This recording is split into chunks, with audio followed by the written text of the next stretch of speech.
A few years ago, I went to school with Cameron. He's the one with the big chops.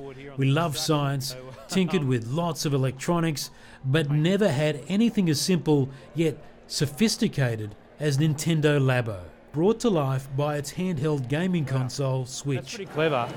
The Joy-Con controllers vibrate to move the car, and it does it surprisingly well. Now that's some drifting that Vin Diesel will be proud of, and all Cameron's doing here is using vibrations to do it, and you see the little eyes here moving along. The kids have had a lot of fun. We've had a lot of fun doing it.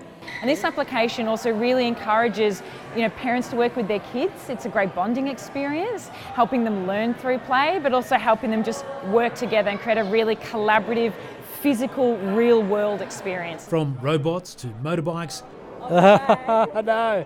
fishing poles, I've just been down the Mariana Trench. James Cameron. and remote control cars. But the key is the infrared camera. It can follow markers with great accuracy. That translates to movement and sound. So